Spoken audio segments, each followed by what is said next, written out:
In honor of Remembrance Day on November 11th, the St. Catharines Museum and Welland Canals Centre presents an original dramatic production called Stories from the Front.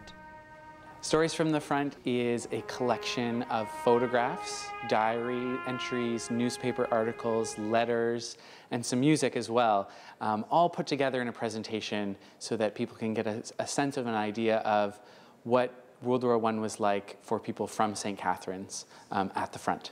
Some of them include Alan Adie of St. Catharines and his three brothers. All four of them fought in the war. Also Jack House, semi-famous St. Catharines person. He was involved in a lot of things.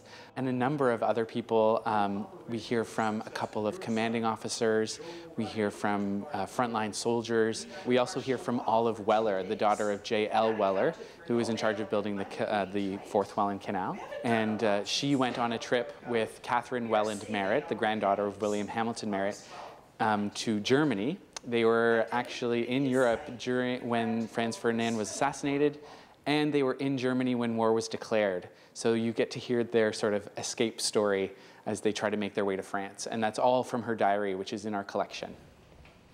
Throughout the week, these stories are brought to life for local students with the help of 4 volunteer actors, including narrator Brittany Morgan. I think it's really important for students to see this just because it really brings it to life. A textbook can get old and boring, and even though I'm a lover of books, I feel like when you see it presented dramatically and you see photos and music accompanied with it, it really just adds another dimension to the story that sometimes is lost. As well, it really brings St. Catharines to life, and you really see that the war wasn't just a war that was fought in Europe, that it was affecting people here in Canada as well.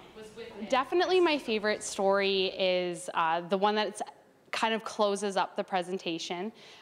It just really gives an interesting insight to kind of the horrors of war, just the reality of walking through a battlefield and seeing people that you knew or people that you were fighting against just broken and basically dead on the battlefield and just kind of left there like scraps of material and no longer as important, even though they are important. Those people had families, they had people who loved them, and they were important for how the war ended up turning out in the end. Included with the performance is the opportunity to visit the museum's exhibition, Doing Our Bit, which opened in 2014.